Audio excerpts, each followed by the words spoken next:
دستوں نیوز سے آپ کو اہم خبر دے رہے ہیں۔ بھوا کے دنڑ چوک پر جماعت اسلامی کے زیر اہتمام مظلوم فلسطینیوں کے ساتھ اظہار یکجہتی کے لیے ایک جلسے کا اہتمام کیا گیا۔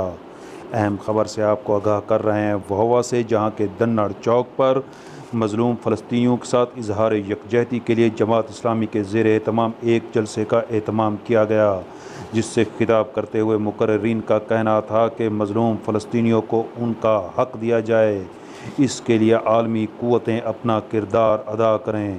ان کا کہنا تھا کہ فلسطینی دنیا کی مظلوم ترین قوم ہیں، اسرائیلی مظالم بند کیے جائیں۔ اسرائیلی مظالم بند کرنے کے لیے امت مسلمہ اور اس کے حکمرانوں کو اپنا کردار ادا کرنا ہوگا۔ اس کے ساتھ ساتھ عالمی قوتوں کو بھی آگے بڑھ کر اسرائیل کا ہاتھ روکنا ہوگا تاکہ مظلوم فلسطینیوں کو ان کا حق مل سکے۔ اہم خبر سے آپ کو آگاہ کر رہے ہیں بھوا سے، جہاں جماعت اسلامی کے زیر اہتمام دنڑ چوک پر مظلوم فلسطینیوں کے ساتھ اظہار یکجہتی کے لیے ایک جلسے کا اہتمام کیا گیا۔